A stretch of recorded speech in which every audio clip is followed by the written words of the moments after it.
येणे विठ्ठले राविले पित्रे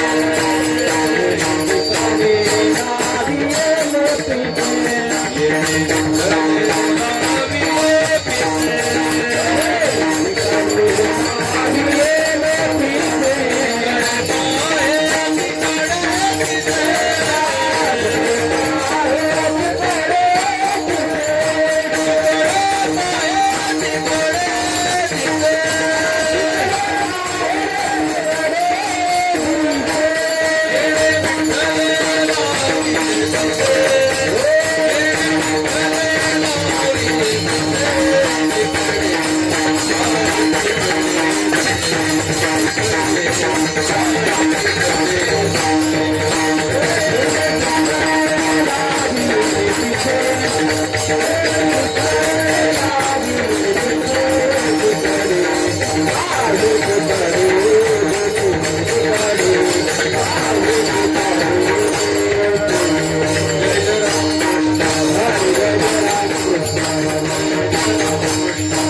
आवडे देवासी तो ऐका प्रकार आवडे देवासी तो ऐका प्रकार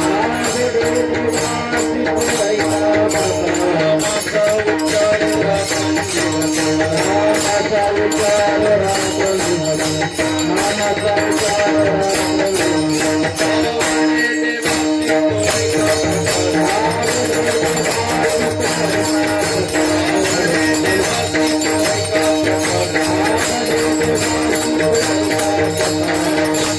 उच्चार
आवडे देवासी तो एका प्रकार नामाचा उच्चार रात्रंदिवस तुळशी माळ गळा गोपी चंदन टिळा हृदय कळवळा वैष्णवांचा आषाढी कार्तिकी पंढरीची वारी साधन निर्धारी थान नाही आवडे देवासी तो एका प्रकार नामाचा उच्चार रात्रंदिवस एका जनार्दनी ऐसा ज्याचा नेम एका जनार्दनी ऐसा ज्याचा नेम तो देवा परम पूज्य जगी आवडे देवासी तो एका प्रकार नामाचा उच्चार रात्रंदिवस विठ्ठल विठ्ठल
सवगुण वसुली माझी रसना हरिगुणा वर्णवी हरिगुण विशाळ पावन वर्णी तो कृपा करून मी मूढमती देना म्हणून किंवा भक्ती तसे तुमचा प्रसाद झाली अपूर्ण हरिगुण वर्णी नमी जाण एका वंदितसे चरण सद्गुरूंचे आदरे स्वये भानु जो भानु आराधिला तयाचे कोणी दीपक दिव्य झाला हरी भक्तीला गुणितारी समजता नमस्कार माझा सद्गुरु एकनाथा आदिनारायण विधेत्रीनाथ दत्त जनार्दन श्री एकनाथ शरण शरण एकनाथा शरण शरण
भगवंताची आवड सांगणारा अत्यंत महत्वाचा असा अभंग आज सेवेकरता निवडलेला आहे. 44व्या वर्षामध्ये आपला हा सप्ताह प्रवेश करतो आहे आणि या 44व्या वर्षाच्या पहिल्या दिवसाची कीर्तन सेवा ती आज माझ्या वाट्याला आलेली आहे. आपल्या नायगावमध्ये नाथ महाराजांची भक्ती असणारी आपण सर्व मंडळी, नाथ महाराजांच्या वरती प्रेम असणारी, निष्ठा असणारी आपण सर्व मंडळी, आणि मला या ठिकाणी पाचारित केलं. खरं तर मागे 2 वेळा आपल्या गावामध्ये मी येऊन गेलेलो आणि त्या 2 वेळा येण्याचं कारणही आपल्या सर्वांना कदाचित विदित असेल, ज्ञात असेल. 2023ला आपला एक मोठा अखंड हरिनाम सप्ताह झाला होता. 2023लाच आजपर्यंत झालेल्या पैठणमधल्या अखंड हरिनाम सप्ताहापैकी सर्वात मोठ्या अखंड हरिनाम सप्ताहापैकी तो एक होता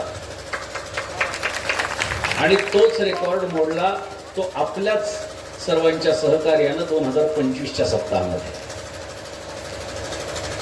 आणि ह्या दोन्ही वेळी नायगाव काय मायगाव काय ह्या परिसरातली सगळी गावं, पंचक्रोशी पैठणची, ही आमच्या पाठीशी भक्कम उभी राहिली आणि म्हणून तो कार्यक्रम खरं तर यशस्वी झाला. आपण जी पोळ्या भाकऱ्यांची सेवा किंवा अन्य काही सेवा जी आपल्या गावाच्या माध्यमातून झाली तिच्या संबंधाने कृतज्ञता मी या ठिकाणी व्यक्त करतो. लक्षात घ्या, मी आता सुद्धा सांगितलं एका ठिकाणी की धन्यवाद व्यक्त करून मला तुमच्या ऋणातून उतराई व्हायचं नाही. खरं तर धन्यवाद म्हणल्यानंतर ऋणातून उतराई होतं हेच खरं तर मला मान्य नाही. कारण थँक्यूच्या संस्कृतीमध्ये आपण कृतज्ञता कुठेतरी विसरून चालतो. सॉरी आणि थँक्यू या 2 गोष्टी झाल्या की फार सोपं झालंय. परंतु अशाही कालखंडामध्ये कृतज्ञता बाळगली पाहिजे. ज्याने आपल्याला सहकार्य केलं त्यांना आयुष्यात माणसाने कधी विसरायचं नाही. कारण कृतज्ञाचं मांस ब्रह्मराक्षस सुद्धा खात नाही, म्हणून कृतज्ञ राहावं.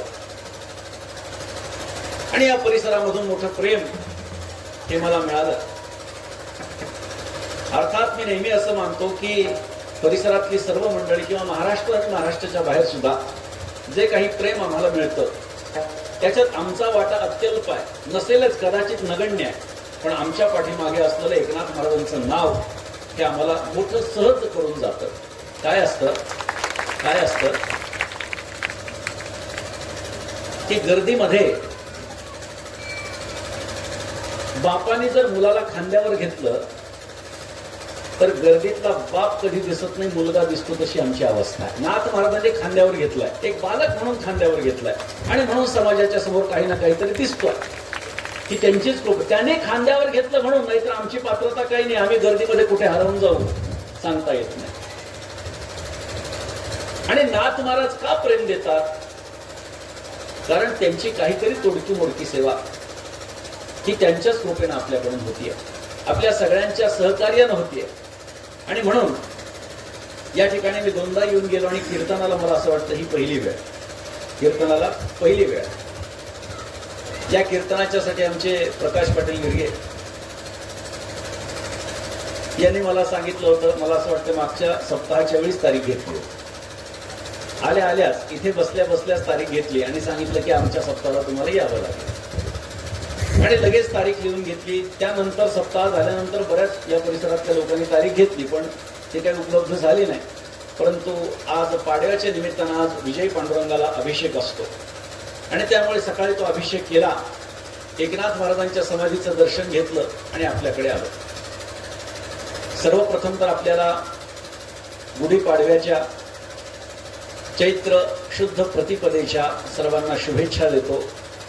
आणि येणारं वर्ष पराभव नाम संवत्सर आहे. बरं का, पराभव नाम संवत्सर आहे म्हणजे पराभव होईल असा त्याचा अर्थ नसतो, ते काही नाव दिलेले असतात. हे पराभव नाम संवत्सर आहे आणि त्याच्यामुळे त्या संवत्सराचं आयुष्य, या वर्षाचं आयुष्य आपलं चांगलं जावो, आरोग्य संपन्नतेचं जावो, नाथ महाराजांच्या कृपेच्या प्राप्तीचं जावो, अशी शांतीब्रह्म एकनाथ महाराजांच्या चरणी सर्वप्रथम प्रार्थना करतो.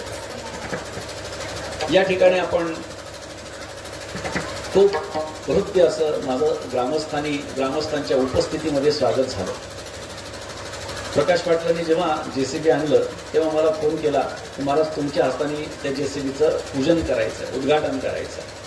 परंतु त्यावेळी मला काही येणं शक्य झालं नाही, पण त्यांच्या डोक्यात काहीतरी विचार होतात की आपण काहीतरी तर करायचंच. आणि म्हणून या जेसीबी मध्ये फुलं टाकून किती किलो आहेत माहित नाही, पण सगळेच माझ्या अंगावर पडले असते तर मी बुजलो तर नक्कीच असतो. एवढी फुलं, या फुलांचा वर्षाव करून हृदय असं माझं स्वागत केलं. आता शिवाजीराव चौधरी पाटील काय, आमचे प्रशांत आव्हाड काय, किंवा कुंडजी काय, आमचे राजू सेठ काय, आमचे सर काय, आमचे डोळस महाराज काय, ही सगळी जण साक्षी आहेत की अनेक गावामध्ये एकनाथ महाराजांचे वंशज आपल्या गावामध्ये येतात म्हणून सन्मान झाला, स्वागत झालं. पण एवढे फुलं अंगावर पडले हे आपलं नायगाव पहिलेच लक्षात घ्या. आणि आपल्या सप्ताहामध्ये सुद्धा प्रकाश पाटलांनी फार मोठं योगदान दिलं. तिथे 24 तास ते उपस्थित होते. लक्षात घ्या, मला जे ओळखतात ते निश्चितपणे हे जाणतील की मी कधी स्तुतीपाठक नाहीये. विनाकारण कोणाचं कौतुक करायचं आणि नाव घ्यायचं हा माझा स्वभाव नाही. तुम्ही माझे अनेक व्हिडिओ, शेकडो व्हिडिओ माझे यूट्यूबवर तुम्ही बघा. ज्याचं जे काम असेल ते योग्य असेल तर त्याचं विवरण व्हावं, त्याचं वर्णन व्हावं, कारण इतरांना त्यापासून प्रेरणा मिळते. विनाकारण कोणाचे स्तुतीपाठकपणा, भाटपणा हा आपल्या काही स्वभावात नाही. परंतु सप्ताह विराम 2023च्या सप्ताहाचं मला आठवत नाही, पण 2025च्या सप्ताहामध्ये 24 तास पैठणला त्या सप्ताहाच्या पद्धतीनं कशा चांगल्या गोष्टी करता येतील, कशी आपल्याला सेवा देता येईल याचा प्रयत्न प्रकाश पाटलांनी केला. आणि त्यामुळे एक दृढ असं नातं तयार झालं. म्हणजे आपले पैठणची माणसं सुद्धा चांगल्या पद्धतीनं कार्यक्रम करू शकतात, नियोजन करू शकतात, नियोजनात सहभागी होऊ शकतात. ही भूमिका ही पाहायला मिळते.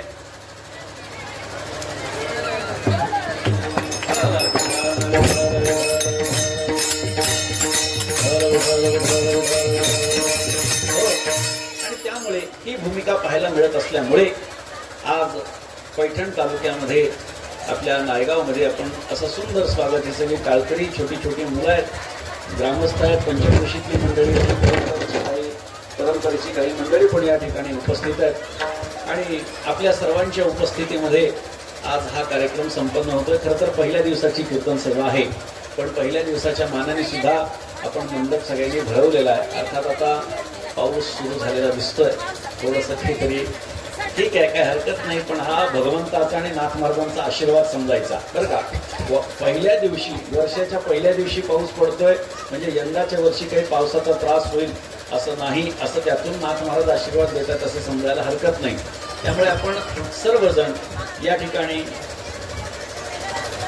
आपल्या सर्वांच्या पावन उपस्थितीमध्ये आज खरं तर पहिल्या दिवसाची कीर्तन सेवा आहे आणि असा विचारही झाला की पहिला दिवस आहे तो लोक येतील की नाही, पण मी त्यांना सांगितलं की तालुक्यामध्ये आपल्या सर्वांची भेट त्या निमित्तानं होते आणि म्हणून प्रकाश पाटलांना मी सांगितलं की काही हरकत नाही, आपण पहिला दिवस पाडव्याचा दिवस आहे आणि पाडव्याचा पहिला दिवस जर पैठण तालुक्यामध्ये आपल्याला सेवा करता येत असेल तर काही हरकत नाही. आणि योग असा आहे की तालुक्यातच 2-2 कीर्तनं आजच झाली. आताच आपल्या नाणेगावला कीर्तन करून आलो आणि तिथून इथे सुद्धा आलो आणि आपण खूप सुंदर स्वागत केलं. त्यामुळे त्या ऋणामध्ये मी राहू इच्छितो, आपल्याला काही धन्यवाद देत नाही. आणि त्यामुळे आता हा हार जो आहे हा माझ्यासारखा कीर्तनकार आहे म्हणून एवढा वेळ घालून ठेवलाय, नाही तर पाडव्याच्या दिवशी एखाद्याच्या पुण्यतिथीचा कार्यक्रम करावा लागला असता, जास्त वेळ घालता येत नाही, पण तरी सुद्धा माझ्यासारखा धडधाकट आहे म्हणून बरं आहे. असो, आपण आपल्या पैठणच्या कार्यक्रमाला सर्वांनी उपस्थिती लावली आणि तो कार्यक्रम यशस्वी केला. त्यामुळे एक जी नाळ आहे, आपल्या तालुक्याची जी नाळ आहे ती या निमित्तानं जोडल्या गेली आणि ही सर्व मंडळी जी आहे आपल्या सर्वांच्या सह त्या कार्यक्रमाला उपस्थित होती आणि म्हणून तो कार्यक्रम यशस्वी झाला. असो, अभंगाकडे वळणं कर्मप्राप्त आहे. हा अभंग शांतीब्रह्म एकनाथ महाराजांचा अत्यंत महत्वाचा अभंग आहे. या अभंगामध्ये एकनाथ महाराजांनी भगवंताची आवड आपल्याला सांगितली. आता भगवंताला काही आवड असू शकते का, हा खरं तर पहिला प्रश्न आहे. तर त्याचं उत्तर 2 प्रकारे आपल्याला देता येईल. पहिलं उत्तर आहे की भगवंताला काही आवडू शकतं का, तर पहिलं उत्तर आहे नाही आणि दुसरं उत्तर आहे हो. मग असा विचार होऊ शकतो की एकाच प्रश्नाची 2-2 उत्तर कशी असू शकतात, हो आणि नाही. ऐका, देवाला आवड असू शकते आणि असू शकत नाही, हे 2 उत्तर तेव्हाच सिद्ध होतात जेव्हा तो परमात्मा निर्गुण स्वरूपामध्ये असतो, तेव्हा त्याला कोणतीही आवड संभवत नाही. नाही रूप वर्ण गुण जेथ असं त्याचं वर्णन केलेलं आहे.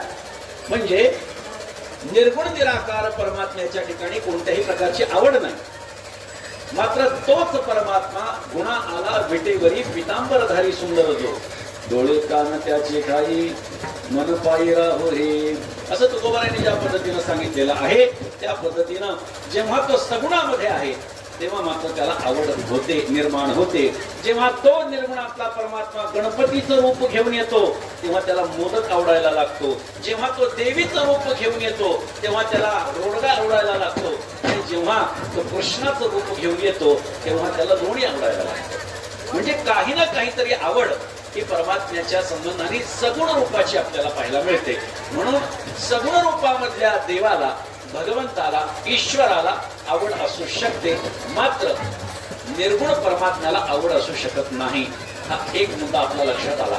आता दुसरा मुद्दा असा आहे की एकनाथ महाराजांनी देवाची आवड सांगितली, तर देवाला काही आवडू शकतं का नाही हा विचार जरी आपण बघितला तरी देवाला काय आवडतं हे एकनाथ महाराजांना कसं माहिती, हा माझा दुसरा मुद्दा आहे बरं का.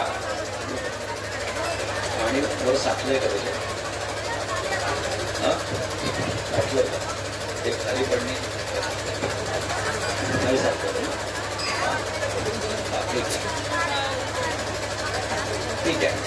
लक्ष द्या, तुम्ही माझ्याकडे लक्ष द्या. पावसाकडे देव पाहिजे, माझ्याकडे पहा. ऐका, देवाला काही आवडू शकतं का हा विचार बघितल्याच्या नंतर एकनाथ महाराजांना देवाची आवड कशी सांगता येते हा दुसरा मुद्दा. त्याच्यासाठी माझ्याकडे 3 उत्तर आहेत. एकनाथ महाराज देवाची आवड कशी सांगू शकतात? पहिलं उत्तर असं आहे की एकनाथ महाराज हे देवाचे भक्त आहेत आणि भक्ताला आपल्या उपास्याला काय आवडतं हे कळत असतं. आपण ज्यांची भक्ती करतो त्यांना काय आवडतं याचं चिंतन आपल्या मनामध्ये कायम होत असतं. एकनाथ महाराज देवाचे भक्त आहेत आणि भक्तामध्ये आणि देवामध्ये संवाद होत असतो. असं आहे, देवामध्ये आणि भक्तामध्ये काय होतो? संवाद होतो. कारण काय आहे? कारण त्या दोघांमध्ये प्रेमाचं नातं आहे. प्रेम निर्माण झालं म्हणजे काय? शारीरिक आकर्षण म्हणजे प्रेम नाही. मग प्रेम म्हणजे काय? तर प्रेमाच्या संबंधानं लक्षण असं केलेलं आहे, ददाती प्रतिगृह्णाती गुह्यमख्याति पुच्छति भुंक्ते भोजयते चैव षड्विधं प्रीति लक्षणं. ददाती प्रतिगृह्णाती, प्रेम निर्माण झाल्यानंतर काहीतरी दिल्या जातं, काहीतरी घेतल्या जातं.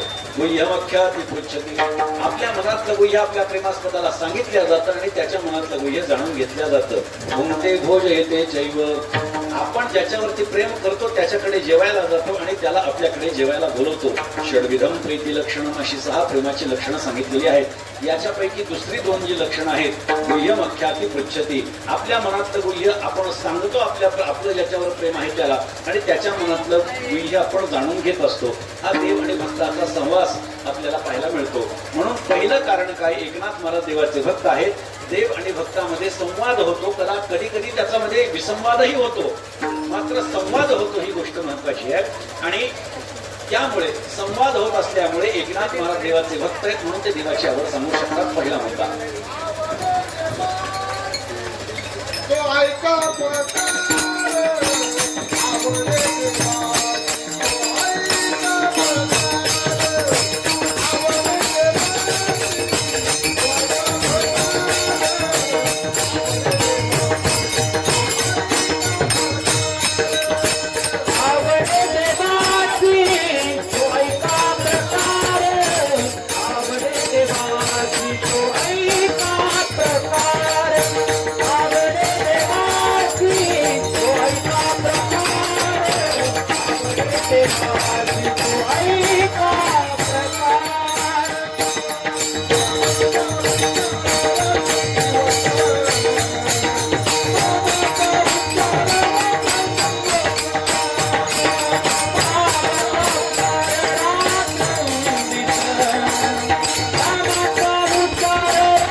कशी माहिती हा विचार चालत असताना पहिलं कारण त्याचं असं आहे की एकनाथ महाराज हे देवाचे भक्त आहेत आणि म्हणून आपल्या देवाला काय आवडतं हे भक्ताला ज्ञात असू शकतं. हे पहिलं कारण आपल्याला सांगितलं. दुसरं कारण काय आहे? आता खरं तर एकनाथ महाराज देवाचे भक्त आहेत म्हणून त्यांना देवाची आवड कळते असं जर आपण म्हटलं तर देवाचे भक्त आणखी सुद्धा आहेत भरपूर. आणखी संत सुद्धा देवाचे काय आहेत? भक्त आहेत. मग बाकीचे संत सुद्धा जर देवाचे भक्त आहेत तर मुद्दा असा होतो की मग एकनाथ महाराजांचं वेगळेपण काय आहे? तर त्याला दुसरं कारण असं आहे की एकनाथ महाराज काय आहेत? हे स्वतः देव आहेत. तर भानुदासाचे कोळी महाविष्णूचा अवतार आपण नेहमी आदिनाथ महाराजांची म्हणतो. एकनाथ महाराज हे महाविष्णूचे अवतार आहेत. म्हणजे एकनाथ महाराज हे भक्त आहेत. भक्तामध्ये विचारांची देवाणघेवाण होते म्हणून त्या ठिकाणी एकनाथ महाराज देवाची आवड सांगू शकतात. हे पहिलं कारण सांगितल्यानंतर आक्षेप असा घेतला गेला की भक्त तर बाकीचे पण आहेत. मग एकनाथ महाराजांचं वैशिष्ट्य काय? तर वैशिष्ट्य असं कळालं की एकनाथ महाराज हे स्वतःच देव आहेत म्हणून त्यांना स्वतःची आवड सांगता येऊ शकते. दुसरं कारण, आता याच्यावरही काही लोक आक्षेप घेऊ शकतात की एकनाथ महाराज जर महाविष्णूचे अवतार आहेत तर ज्ञानेश्वर महाराज सुद्धा काय आहेत, महाविष्णूचे अवतार आहेत. महाविष्णूचा अवतार सखा माझा ज्ञानेश्वर ज्ञानोबा सुद्धा काय आहेत, महाविष्णूचे अवतार आहेत. मग तिसरं कारण त्याला दिल्या जाऊ शकतं की ज्याच्याशी बहुत कालपर्यंत आपला संपर्क येतो त्याची आवड निवड आपल्याला कळत असते. मी काय म्हणतो लक्षात घ्या, परमात्मा एकनाथ महाराजांच्याकडे काही एखादोन प्रसंगानं लाभला का, थांबला का? नाही. 36 वर्ष परमात्मा एकनाथ महाराजांच्याकडे होता आणि ज्याच्याशी आपलं नातं बहुत काळपर्यंत असतं, भरपूर काळापर्यंत असतं, त्याच्या आवडी निवडी आपल्याला कळत असतात. आणि त्यामुळे एकनाथ महाराजांना देवाला काय आवडतं हे कळालं आणि ते त्यांनी सांगितलं, आवडे देवासी तो ऐका प्रकार. देवाला काय आवडतं तो प्रकार मी सांगत आहे. आता एकनाथ महाराजांच्याकडे देव राबला ही गोष्ट आपल्यापैकी सगळ्यांना माहिती आहे, पण मी नेहमी सांगतो की आपल्याकडे 2-3 गोष्टी जर नाथ महाराजांच्या सोडल्या तर लोकांना काही माहिती नसतं. यवन अंगावर थुंकला, हरिजनाचं मुलकडेवर घेतलं, गाढवाला पाणी पाजलं आणि काय देव राबला, बस. याच्यापेक्षा आम्हाला नाथ महाराज काय माहिती सांगा, काही माहिती नाही. बर, आपल्या सर्वांचं एक कर्तव्य नाही का हे सांगा. एकनाथ महाराज लोकांपर्यंत पोहोचवणं हे काही फक्त एका दुसऱ्या माणसाचं कर्तव्य का सांगा मला. आपल्या सगळ्यांचं कर्तव्य आहे की आपण बोलू नका, बोलू नका, इकडे लक्ष द्या. आपल्या सगळ्यांचं कर्तव्य आहे की एकनाथ महाराज लोकांपर्यंत पोहोचले पाहिजे, पण लोकांपर्यंत पोहोचण्यासाठी ते आपल्यापर्यंतही पोहोचले पाहिजे. आपलं भाग्य तेवढं नसेल तर आपण एकनाथ महाराजांच्या पर्यंत पोहोचलं पाहिजे, नाही का? त्यामुळे आपल्या या गावामधून, नायगावमधून आपण वारीला येत असू, बरोबर. आपल्यापैकी बरीचशी मंडळी ही पैठणला प्रति एकादशीला, शुद्ध एकादशीला येतात. पण आपल्याकडून दिंडी निघते का? दिंडी निघत नाही. मग भजनी मंडळानं पुढाकार घेऊन ग्रामस्थांनी सहकार्य करून आपली दिंडी पैठणला सुरू केली पाहिजे. बरं, पैठण काय लांब आहे का इथून? किती किलोमीटर आहे? 13 किलोमीटर. 13 किलोमीटर म्हणजे काहीच नाही. पण आपल्या ग्रामस्थांनी जेवढे येतील तेवढे, आणि त्याच्यात माझी अपेक्षा अशी की तरुणांनी पुढाकार घ्यावा. बऱ्याच जणांना काय होतं, टाळ वाजवता येत नसेल, काही हरकत नाही. गळ्यामध्ये टाळ घेऊन भामदास एकनाथ नुसतं आता आदळायला जातं काय आपलं? भामदास एकनाथ करत भजन केलं तर काय जातं आपलं? पण आमची भावना तशी होत नाही. कोणीतरी पुढे आलं पाहिजे, कोणीतरी पुढाकार घेऊन या गोष्टी सगळ्या केल्या पाहिजेत. कारण पैठणचा परिसर हा पावन परिसर आहे आणि अध्यात्माने ओतप्रोत तो भरलेला असावा ही आमची भूमिका. ही भूमिका आहे त्याच्यामध्ये. आपण जे मोठे मोठे कार्यक्रम करतो ते नाथ महाराज आपल्याकडून करून घेतात हे जरी खरं असलं तरी सुद्धा हे करत असताना काही कमी कष्ट लागतात असं समजू नका. एवढा पैसा उभा करणं ही साधी गोष्ट नाहीये, पण नाथ महाराजांची काय कृपा आहे, त्यांचं ऐश्वर्य आहे, ते आपल्याकडून ते करून घेतात आणि सगळेजण सहकार्य करतात. पण प्रत्येकाचं आपले कर्तव्य आहे. आपण नाथ महाराजांच्या पर्यंत पोहोचतो पण रोज नाथ महाराज आपल्याकडे नाही. आता आपल्या नायगाव एवढं जवळ आहे पैठणच्या, मी आपल्याला एक प्रश्न विचारतो, मला खरं खरं उत्तर द्या. सगळ्यांनी लक्ष द्या, मी सगळ्यांना प्रश्न विचारतो, खरं खरं उत्तर द्या की आपल्या गावामध्ये ते सगळे मागे बसलेले, इकडे बसलेले, यांच्या सहित सगळ्यांनी उत्तर द्यायचं. एकनाथ महाराजांचा फोटो किती जणांच्या घरात हात वर का? खरा खरा फोटो नका बोलू. महाराज बघा, प्रकाश पाटील बघा, 5-6 हात वर आले फक्त. ही चांगली गोष्ट आहे का सांगा मला? चांगली गोष्ट आहे का? येणाऱ्या वारीला जेव्हा आपण पैठणला जाल तेव्हा सर्वात पहिले आपल्या घरात काय आणायचा? एकनाथ महाराजांचा फोटो. आता किती जण आणणार सांगा, हात वर करा. एवढेच का? मी देऊ का पैसे? नाथ महाराजांचा फोटो आपल्या घरात असला पाहिजे. आमचं पहिलं दर्शन नाथ महाराजांचा चेहरा असतो पाहिजे. कारण नाथ महाराजांची भक्ती साधी समजू नका. जो नाथ महाराजांची भक्ती करतो, नाथ महाराज त्यांना काहीही कमी पडू देत नाही. नरोबरांचा एक अभंग आहे. धन्य गोदा तीर धन्य प्रतिष्ठान, धन्य तेथील जन रहिवासी, कृष्ण कमला तीर्थी चरणनाथांचे उद्धरी जगाचे कलिदोष, दया तीर्थी स्नान तत्पदी दर्शन, पूर्वज उद्धरण कुळा सहित जरा म्हणे जया घडे तेथील वारी, दया पुण्यासही न वर्णवे. पैठणची वारी ज्यांना घडणार आहे त्यांच्या पुण्याचं वर्णन कोणी करू शकणार नाही. मग आम्हाला जर प्रत्येक एकादशीला वारीला जाणं होत नसेल तर प्रत्येक एकादशीला नाथ महाराजांच्या फोटोला फुलं वाहणं उदबत्ती ओवाळणं तर जमत असेल की नाही, ते करायला हवं. पण आम्ही करत नाही. कारण का? आम्हाला माहितीच नाही. हो, तुम्ही शेगावला जा, मला एक घर असं दाखवा की तिथे गजानन महाराजांचा फोटो नाहीये. घराघरात गजानन महाराजांचे फोटो. शिर्डीला जा, एक घर दाखवून द्या जिथे साईबाबांचा फोटो नाही. घराघरात साईबाबांचे फोटो आहेत. पण मला या गावातलं 10-15 घरं दाखवा जिथे नाथ महाराजांचे फोटो नाहीये. ते दुर्दैव आहे. ही गोष्ट बदलणं ही काळाची गरज आहे, लक्षात घ्या. व्यसनाधीन होणारी जी मुलं आहेत त्यांना तिथपासून जर आपल्याला परावृत्त करायचं असेल तर आपल्या घरामध्ये आध्यात्मिक वातावरण होणं गरजेचं आहे. नाथ महाराजांचा फोटो, अहो बाहेरून जेव्हा कीर्तनकार येतात, आता ठीक आहे तुम्ही परिसरातली कीर्तनकार मंडळी बोलवता, पण बाहेरून एखादा कीर्तनकार जर आपल्याकडे आला आणि त्यांनी बघितलं की आपल्याकडे नाथ महाराजांचे साधे फोटो नाही तर त्याच्या मनात काय भाव नाही की यांची नाथ महाराजांवर श्रद्धा नाही. तर श्रद्धा नाही असं आहे का? श्रद्धा आहे, फक्त ती व्यक्त नाही. ती व्यक्त करा एवढीच माझी भूमिका आहे. ती व्यक्त झाली पाहिजे. आम्ही पैठणला येतो, मी पुन्हा सांगतो, आपण पैठणला जेव्हा जाल तेव्हा नाथ महाराजांचा फोटो घ्या. पैठणमध्ये नाथ महाराजांच्या फोटोचा तुटवडा पडला पाहिजे, एवढे सगळे जण तुटून पडले पाहिजे की लोकांनी विचार केलं पाहिजे कसं काय सगळे जण मागू लागले जवळ फोटो. काय असं घडलं की नाथ महाराजांचे फोटो सगळे आपल्याकडे मागू लागले? नाथ महाराजांचा फोटो प्रत्येकाच्या घरामध्ये असला पाहिजे. आपणही घ्यायचा आणि ज्यांनी घेतला नाही त्याला घ्यायला प्रवृत्तही करायचं, कारण त्याच्यात त्याचं कल्याण. नाथ महाराजांचा फोटो घरात लावला याच्यात आमचं काही, तुम्ही घरात लावलं त्याच्यात माझं काय कल्याण?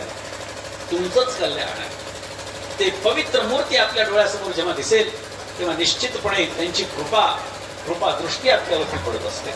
आणि म्हणून एकनाथ महाराजांचा फोटो आपल्या नातेवाईकांनी आपल्या घरामध्ये लावायला सांगितलं. पंचक्रोशीमध्ये असं एकही घर नाही असलं पाहिजे, तालुक्यामध्ये असं एकही घर नसलं पाहिजे की जिथे नाथ महाराजांचा फोटो नाही. मी का बोलतो, हेतू पुरस्सर बोलतो. माझा अभंग वेगळा जरी असला तरी मी आपल्याला जवळचे आहात म्हणून आपल्याला या प्रेमापोटी बोलतो. बाहेरच्या ठिकाणी अभंग सोडून आम्ही कधी काही बोलत नाही. इथे बोलण्याचं तात्पर्य हेच आहे की आपण सर्वांनी नाथ महाराजांची प्रगट भक्ती केली पाहिजे. आणि त्यामुळे आपण ज्या पद्धतीने जी सेवा करताय ती प्रगट भक्तीच आहे. पण नाथ महाराजांची सेवा आम्ही करतो बघा, आमच्या घरात नाथ महाराज ही आपली मानसिकता घडली पाहिजे, ही त्याच्या पाठीमागची भूमिका आहे. असो, परमात्म्यानं नाथ महाराजांच्याकडे 36 वर्ष सेवा केली आणि त्यामुळे ज्याच्याशी बहुत कालपर्यंत आपला संपर्क असतो त्याच्या आवडीनिवडी आपल्याला कळतात. लग्न झाल्यावर नवरा बायकोला एकमेकांची आवड कळत नाही, पण वर्षानंतर 2 वर्ष 5 वर्षानंतर कळायला लागतं की पतीला काय आवडतं, पत्नीला काय आवडतं, एकमेकांना कळायला लागतं. आणि म्हणून नाथ महाराजांना देवाची आवड सांगता येणं शक्य आहे. नाथ महाराजांनी आवड सांगताना पहिली आवड काय सांगितली? आवडे देवासी तो ऐका प्रकार. ऐका. जेव्हा एखादी महत्वाची गोष्ट जेव्हा संत महात्मे सांगत असतात तेव्हा ऐका, बघा, इकडे लक्ष द्या वगैरे वगैरे ही भाषा येत असते. ज्ञानोबरायांनी ज्ञानेश्वरीमध्ये सांगितलंय, तरी अवधान ऐकले दिजे मग सर्व सुखाचे पात्र होईजे, हे प्रतिज्ञोत्तर माझे उघड ऐका, तरी प्रौढी न बोले होजी, तुम्हा सर्वज्ञांचा समाजी, दयावे अवधान ही माझी विनवणी सलगीची. ही ज्ञानोबरायांची भाषा. बघा, इथे ज्ञानोबरायांनी सांगितलंय तुम्ही माझ्याकडे लक्ष द्या, ही मी तुम्हाला प्रार्थना करतोय. मोठ्या माणसांचं लक्ष नाही, पण जेव्हा महत्वाची गोष्ट सांगायची असते तेव्हा इकडे लक्ष द्या अशी म्हणण्याची पद्धत प्रघात आहे. शिक्षक काय करतात? महत्वाचं प्रमेय सिद्धांत सांगायचा असेल तर विद्यार्थ्यांना म्हणतात इकडे बघा मी काय सांगतो ऐका. हीच पद्धत नाथ महाराजांनी अवलंबली आणि सांगितलं आवडे देवासे तो ऐका प्रकार. काही गोष्टी ज्या आहेत ना त्या कोणालाच सांगायच्या नसतात. काही गोष्टी ज्या आहेत त्या काही जणांना सांगाव्यात आणि काही जणांना सांगू नयेत. आणि काही गोष्टी ज्या आहेत त्या सगळ्यांना सांगाव्यात. 3 प्रकार आहेत.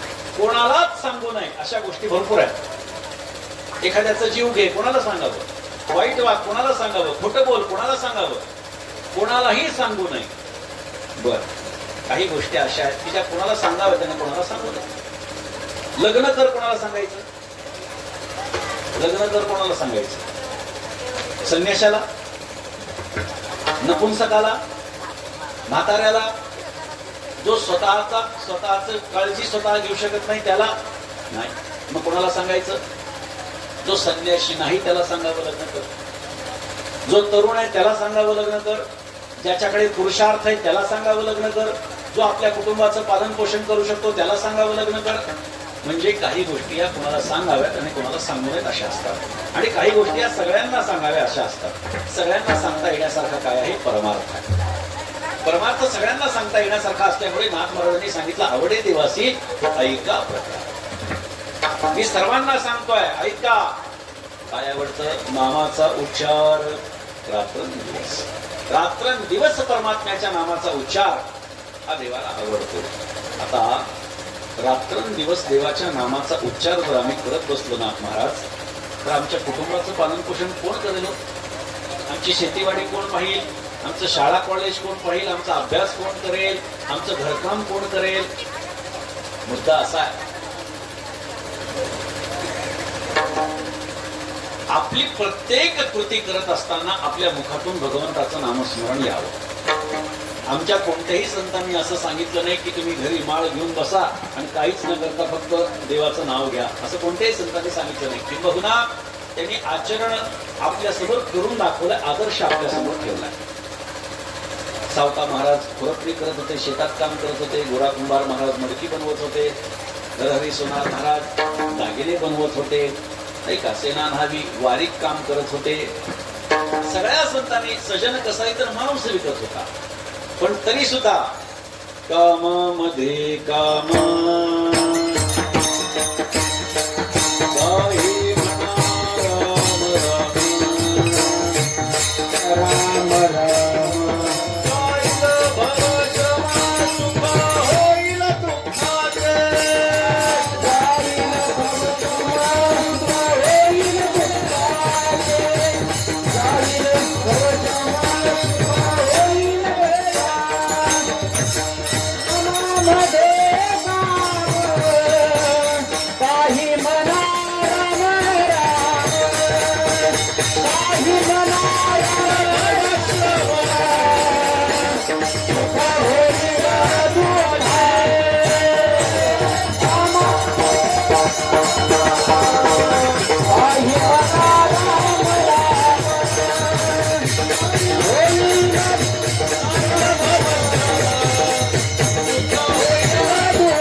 काम काही म्हणा राम राम, पण आपल्याला ते अर्धवट, कारण पुढचं आपल्याला लक्षात येत नाही म्हणून आपण म्हणतो कामामध्ये काम काही म्हणा राम राम.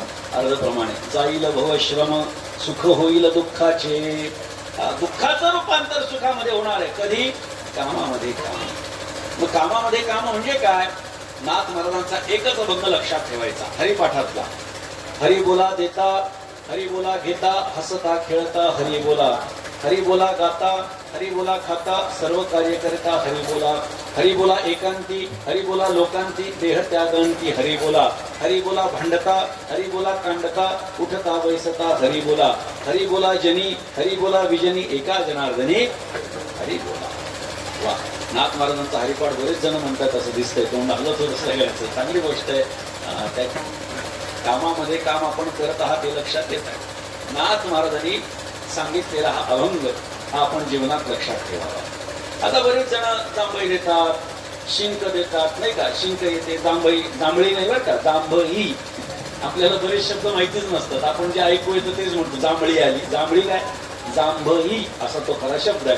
असे खूप शब्द आहेत तसे सांगता येतील की जे आपण व्यवहारामध्ये वेगळे वापरतो, त्याचा अर्थ वेगळा आहे. जाऊ द्या. जांभई आली, हरिहरी म्हणा, उठत असताना हरिहरी म्हणा, शिंक आली हरिहरी म्हणा, ढेकर आला हरिहरी म्हणा. सुरुवातीला आपल्याला याची सवय लावावी लागते, नंतर ती आपोआप होते. पडिले वळण इंद्रिया सकळा, इंद्रियांना वळण पडण्यासाठी आधी आपल्याला ठरवावं लागतं की शिंक आली ना आठवायचं, अरे हरी हरी म्हणायचं आपल्याला. शिंक आली अच्छी म्हणलं की हरी हरी, नाही का. जांभई आली हरी हरी. कशासाठी? कारण कळत न कळत आपल्याकडून एखाद वेळा ते नाव जर श्रद्धेनं निघालं तर आपल्याला यमदूत घ्यायला येणार नाही, तर विष्णुदूत घ्यायला येतील. आणि विष्णुदूतांनी येणं म्हणजे आपल्याला कोणताही त्रास न होता आपण वैकुंठ भुवनी घर केले या अवस्थेपर्यंत पोचणं आहे. आणि म्हणून या ठिकाणी आमच्या संत महात्म्याने आम्हाला जे सांगितलंय ते आम्ही लक्षात ठेवलं पाहिजे. भगवंताचं नाम आमच्या मुखामध्ये कायम यावं. लक्षात घ्या, नावाचं फार महात्म्य आहे. नावाचं महात्म्य खूप आहे. किंबहुना नावातच सगळं असं म्हणायला काय हरकत नाही. आपल्याला एखादं काम करून घ्यायचं असेल, कुठल्या नेत्याकडून कुठल्या मंत्रालयातून काम करून घ्यायचं असेल तर काय होतं, काहीतरी आपल्याला कोणाचं तरी नाव सांगायला लागतं. आपण म्हणतो ते अमुकचे हे आहेत ना, त्यांचं मी हाय, म्हणजे मग कुठेतरी कामाला गती मिळते. पण काम या ठिकाणी जर बघितलं तर नामाचं खूप महात्म्य आहे. आम्ही कायम परमात्म्याचं नाम घ्यावं. हनुमंतरायांचं उदाहरण बघा. हनुमंतरायांच्या मुखामध्ये कायम नाम. म्हणून हनुमंतरायांचं वर्णन काय केले, दास्यत्व निकट हनुमंते पै केले, म्हणून देखील रामचरण तुकोबाराय म्हणतात. हनुमंतरायाने दास्यत्व केलं म्हणून त्यांना परमात्म्याची प्राप्ती झाली. किती सेवा करायची, किती नाम घ्यायचं. अखंड खंडेना जीवन रामकृष्ण नारायण. अखंड मुखामध्ये परमात्म्याचं नामस्मरण, भगवंताची सेवा करायची. अगदी उठल्यापासून प्रभू रामचंद्र उठले की त्यांना तोंड धुण्यासाठी प्रभू पाणी, बहिर दिशेला जायचं असेल प्रभू पादुका, झालं. अजून तोंड धुतलं प्रभू कपडा. सगळं हनुमंतरायांनी करायचं. रामराज्य स्थापन झाल्यानंतर सकाळपासून रात्रीपर्यंत सगळीच सेवा हनुमंतराय करतात आणि देवाचं नाव घेत राहतात. हे सगळ्यांच्या लक्षात आलं आणि आपल्याला सेवा मिळत नाही. हनुमंतराय करतायत यात विशेष नाही, पण आपल्याला काहीच मिळत नाही. मग सीता मातोश्री असतील, लक्ष्मण, भरत, शत्रुघ्न आणि बाकीचे जे कुठले सेवक सेवेकरी तिथले ते सगळे एक झाले. एकाच माणसाला सगळं मिळत असेल तर विरोधातले सगळे एक होतात की नाही? सगळीकडे आहे की नाही व्यवस्था? एखाद्याच माणसाला एखादा लाभ मिळत असेल तर बाकीचे सगळे विरोधात एकत्र येतात. तसं हनुमंतराय सगळीच सेवा करतो, बाकीचे सगळे एक झाले. सकाळपासून रात्रीपर्यंत मोठी यादी केली की सकाळी उठल्यानंतर तोंड धुण्यासाठी पाणी कोण देणार, भगवंताच्या चरणपादुका कोण देणार, तोंड पुसायला कपडा कोण देणार, स्नानाची व्यवस्था कोण करणार, नवीन कपड्याची व्यवस्था कोण करणार. सगळी यादी केली आणि त्याच्यासमोर नाव लिहिले ज्यांनी ज्यांनी ती सेवा करायची. मोठी यादी. सेवा काय आणि कोण करणार. प्रभू रामचंद्राकडे गेले आणि प्रभू रामचंद्राची सही आणली. म्हणजे देवा विचार सही का, इथून पुढे आम्ही सगळी सेवा करणार. देवाचं काय, सेवा करणाऱ्या भरपूर असतात, त्याला चला हे सेवा करायचं, श्रीराम लिहून टाकलं, सही केली. दुसरा दिवस सकाळ उजेडला. सकाळ उजेडल्याच्या नंतर उठल्या हनुमंतराय तोंड धुण्यासाठी पाणी देणार की भरत दादा, लक्ष्मण दादा आले म्हणजे दादा पाणी घ्या. हनुमंतराय येण्याच्या आतमध्ये लक्ष्मणांनी पाणी दिलं. बहिर दिशेला जायचंय. हनुमंतरायांनी पादुका आणण्याच्या आत भरतानी म्हणून दादा त्या पादुका घ्या. तोंड पुसण्यासाठी कपडा देण्याच्या आत पुन्हा सीता माता घेणार, हे घ्या कपडा पुसायला. हनुमंतराय विचार करू लागले, मला काहीच काम करू देणार, काहीच काम करू देणार. दिवसभर बघितलं, संध्याकाळ झाली आणि हनुमंतरायांनी विचारलं, काय चालू आहे तुमचं? सकाळपासून सगळ्यांना पाहतोय, मला काही सेवा मिळत नाहीये, काय चालू काय तुमचं? तेव्हा त्याने ती यादी दाखवली. म्हणजे हे बघ, ही सेवा आणि कोण सेवा करणारे त्याची नावं. मग हे सांगितल्याच्या नंतर हनुमंतराय विचार करू लागले, आपल्याला एकही सेवा नाही. बर ठीक आहे. त्याच्यामध्ये त्यांनी हेरलं की याच्यामध्ये प्रभू रामचंद्राला जांभई आल्यानंतर चुटकी वाजवण्याची सेवा कोणाकडे नाही, बुद्धिमत्ता वरिष्ठ. मग काय झालं, चुटकी वाजवण्याची सेवा नाही म्हटल्याच्या नंतर झालं काय, हनुमंतरायांनी विचार केला, ठीक आहे प्रभू रामचंद्र जेव्हा झोपायला जातील तेव्हा आपण चुटकी वाजवायची म्हणजे त्यांना जांभई आल्या. रात्र झाली आणि सीता मातोश्री आल्या. हनुमंतराय आत येऊ लागले खोलीमध्ये शयन कक्षात. सीता मातेने सांगितलं, अरे नवरा बायकोला कधी एकांतात राहू दे ना, सारखं काय आमच्या नवऱ्याजवळ. हा जा जा निघून म्हणले इथून. काय करावं. हनुमंतराय विचार करू लागले, मला जायला त्रास नाही, पण जी सेवा मी माझ्या वाट्याला मिळवून घेतलीये त्या सेवेपासून मी वंचित राहील. गेले झाडावरती जाऊन बसले. चुटकी वाजवणं सुरू, मुखामध्ये देवाचं नाव. आता इथे गप्पा मारता मारता झालं असं, त्या ठिकाणी भगवंताला आळस आला, जांभई आली आणि तोंड उघडलं ते बंदच व्हायला तयार नाही. सीता माता घाबरले, म्हणजे लोकांची दात खेळी बसती, यांची उघडली, काय करावं काही कळे ना. मग काय झालं, पाणी भरलंय का त्याच्यामध्ये. मंडप जरा बघितलं पाहिजे, फासणार नाही. एक 5 मिनिटांमध्ये आपण आपली सेवा संपूया. दृष्टांत झाला की सेवा संपूया. झालं. पुढे झालं असं की सगळेजण आले, कोणालाच कळे ना. वसिष्ठ आले, ते म्हणजे हनुमान कुठे, हनुमान दिसत नाही. त्यांनी सांगितलं असं असं घडलंय. शोधा म्हणले त्याला. हनुमंतरायांना शोधायला गेले. हनुमंताला सांगितलं, तुला बोलवलंय. चुटकी चालून नाम चालू. कशासाठी. अरे म्हणले देवाचं तोंडच बंद व्हायला तयार नाही. हा बाया उठ पाडते नीचे म्हणले. मग आता काय, काही नाही म्हणले, तुला बोलवलंय. ज्याला गरज आहे त्याने आपल्याकडे यायचं म्हणले, आपण जात नसतो कुठं. सगळेच्या सगळे तिथे जमा. हनुमंतरायाला सांगितलं, खाली ये. काय, चुटकी चालूच नाम चालूच. म्हणले, अरे बाबा तू चुटकी पहिले बंद कर, नाम पहिले बंद कर, देवाचं तोंड बंद होत नाहीये. हनुमंतरायांनी सांगितलं, तो कागद जरा दाखवा. कागद बघितला, फाडा. काढला. नवीन नाव लिहा, नवीन सेवा सांगा आणि सगळ्याच्या समोर हनुमान लिहा म्हणले, त्याच्याशिवाय चुटकी थांबवत नाही. तेवढं केलं. म्हणले प्रभू रामचंद्राची सही लागली राहिली, तेवढी घेऊन या. रामाची सही आणली आणि मग त्या ठिकाणी सगळेच्या सगळे काम, सगळेच्या सगळी सेवा ही हनुमंतरायांना मिळाली. दास्य निकट हनुमंत. नामाचा प्रताप आहे. नामाच्या बळाचा प्रताप काय आहे की देव सुद्धा आपल्या ताब्यामध्ये येतो. देवाला सही करावी लागली ही गोष्ट लक्षात घ्या. म्हणून नामाचा उच्चार रात्रंदिवस. तुळशी माळ गळा, गोपीचंदन टिळा, हृदय कळवळा, वैष्णवांचा. कपाळाला गोपीचंदनाचा टिळा लावला पाहिजे. आता इथे भरपूर वारकरी आहेत. किती जणांच्या कपाळावर गोपीचंदनाचा टिळा आहे मला सांगा, कोणाच्याच नाही. बरेच जण, एखाद दुसरे जण असतील, पण कपाळाला गोपीचंदनाचा टिळा आपण लावला पाहिजे. नुसता बुक्का लावून चालत नाही. बुक्का नाही लावला तरी चालतो, पण गोपीचंदनाचा टिळा प्रत्येक वारकऱ्याने लावला पाहिजे. आणि टिळा म्हणजे असं नाही ऊर्ध्व पुंड्रभाळ, उभं आणि पोकळ, यू आकाराचं इंग्रजीमध्ये सांगायचं झालं तर प्रत्येक वारकऱ्याने तसं गंध लावलं पाहिजे. गळ्यामध्ये तुळशीची माळ हे वारकऱ्यांची ओळख आहे. आपल्या सगळ्यांच्या गळ्यामध्ये, आपण वारकरी असाल तर गळ्यामध्ये तुळशीची माळ आहेच आहे. पण बाह्य दृष्टीनं आपण वारकरी लक्षात येत नाहीत.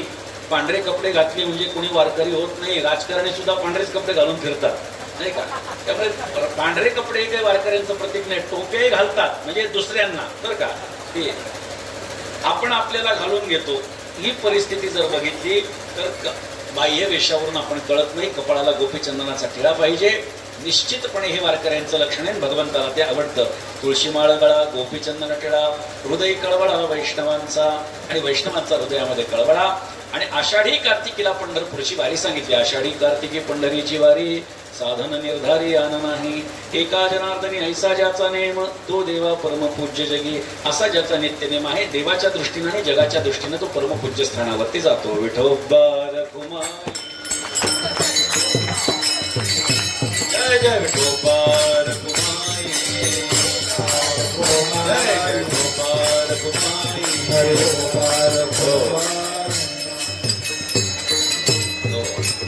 आपल्या नायगावमध्ये 44वे वर्ष अखंड हरिनाम सप्ताहाचं प्रथम दिवसाची कीर्तन सेवा आज माझ्या वाट्याला आली. आपण सर्वजणांनी उपस्थित राहून स्वागत केलं.